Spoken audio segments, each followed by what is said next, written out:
Hello दोस्तों, कैसे हो? आई थिंक सब बढ़िया और पिटपाट हो गया। तो चलो आज सुनते हैं हिंदी कहानी। और बढ़िया लगे तो लाइक शेयर और सब्सक्राइब जरूर कर देना। तो चलो आओ सुन दो कहानी। बहुत समय पहले की बात है। महर्षि दयानंद का आश्रम विद्याध्ययन के लिए काफी प्रसिद्ध था। दूर दूर से लोग अपने बच्चों को वहां अध्ययन के लिए भेजते थे। महर्षि के आश्रम के नियम काफी कठोर थे। इसलिए ज्यादातर छात्र जो उस आश्रम के बारे में पहले से जानते थे, वे वहां जाने से भी कांपते थे। अनुशासन महर्षि के आश्रम की अनिवार्य शर्त थी, परंतु आश्रम पहुंचने वाला हर छात्र वहां से विद्वान बनकर ही निकलता था। यह महर्षि के आश्रम की प्रमुख विशेषता भी थी। आश्रम की यही विशेषता सबको वहां खींच लाती थी।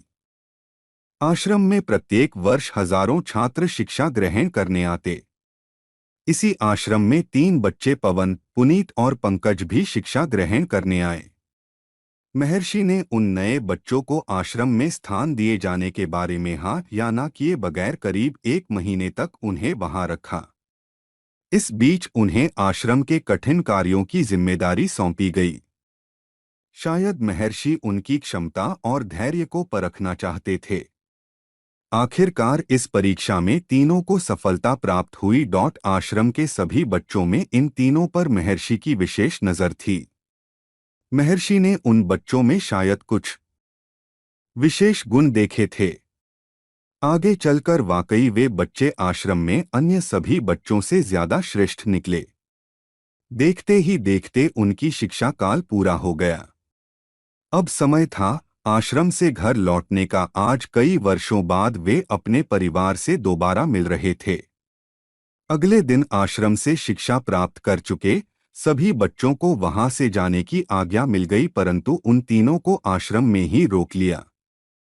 ये जानकर उन तीनों के मन में कौतूहल का वातावरण बन गया। उनके मन में कई सवाल एक साथ पैदा होने लगे। आखिर उन्हें आश्रम में क्यों रोका गया? उन्हें आश्रम से जाने की आज्ञा क्यों नहीं मिली? क्या उन्होंने आश्रम का कोई नियम तोड़ा है? क्या उन्होंने कोई अनुशासनहीनता की है? अगर ऐसा है तो उन्हें इसका क्या दंड मिलेगा? इन सब सवालों ने उन्हें काफी परेशान कर दिया। आश्रम के सभी बच्चों के जाने के बाद महर्षि वहां प्रकट हुए। तीनों के मन में उथल पुथल कर रहे सवालों को महर्षि ने भांप लिया। वो मन ही मन मुस्कुराने लगे। महर्षि उनके समीप पहुंचे और बोले, घबराओ मत, ऐसा कुछ नहीं है जैसा तुम सब सोच रहे हो, अपितु तुम्हें हमने यहाँ इसलिए रोका है क्योंकि तुम हमारे आश्रम के सबसे होनहार और योग्य बच्चे हो। आज तुम्हारे शिक्षा प्राप्ति का समय पूरा हो चुका है और तुम्हारा वापस अपने घर जाने का समय आ गया है। ऐसे में परिवार से मिलने की तुम्हारे मन की व्याकुलता को मैं भली भांति समझ सकता हूँ, परंतु यहाँ से घर लौटने से पहले मैं तुम सबसे कुछ चाहता हूँ। गुरुवर की इस बात ने उनको चौंका दिया। गुरुवर ने फिर कहा, क्या तुम सब वह करोगे जो मैं चाहता हूँ? क्या तुम सब मुझे वह लाकर दोगे जो मैं तुम सब से लाने को कहूँगा? महर्षि के प्रश्न का उत्तर तीनों ने एक स्वर में दिया। हाँ गुरुजी, बताएं क्या आदेश है? महर्षि, यहाँ से बहुत दूर एक जंगल है जहाँ विभिन्न प्रकार की वनस्पतियाँ पाई जाती हैं। वहाँ बहुत ही उपयोगी जड़ी बूटियाँ भी हैं। वहाँ देव वृक्ष भी है जिसकी एक छोटी सी शाखा मुझे चाहिए। क्या तुम उसे लाकर मुझे दोगे? एक बार पुनः तीनों ने एक स्वर में जवाब दिया, हाँ गुरुजी, अवश्य हम जरूर लाकर देंगे। महर्षि ने उन्हें वहां तक जाने का रास्ता समझाया। महर्षि द्वारा उनसे वह पौधा मांगना तो महज एक बहाना था। असल में महर्षि उन तीनों श्रेष्ठ युवकों में सबसे श्रेष्ठतम कौन है, इस बात का पता लगाना चाहते थे।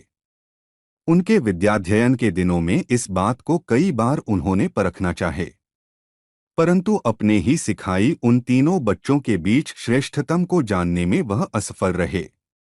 महर्षि की मात्र एक पुत्री थी जो रूपवान के साथ साथ गुणवान भी थी। वह भी आश्रम में उन बच्चों के साथ ही महर्षि से शिक्षा प्राप्त की थी।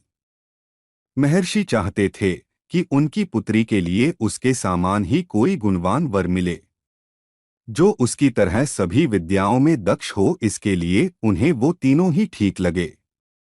परंतु उन तीनों में सबसे श्रेष्ठ कौन है, इसके लिए उन्होंने उनमें ये प्रतियोगिता रखी। वहां से जाते जाते महर्षि ने उनसे कहा, तुम तीनों में से जो उस पौधे की एक डाल सबसे पहले मुझे लाकर देगा, उससे मैं अपनी पुत्री का विवाह करूंगा। महर्षि की पुत्री से सभी वाकिफ थे। ऐसी गुणवान प्रतिभा संपन्न युवती को अपना जीवन साथी बनाना भला कौन नहीं चाहेगा।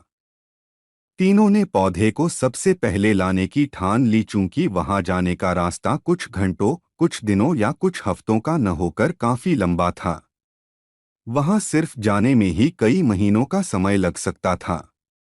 वहां से लौटकर आना तो और भी बड़ी बात थी। ऐसे लंबे रास्ते को कैसे तय किया जाए, यह सोचे समझे बगैर आगे बढ़ना ठीक नहीं था।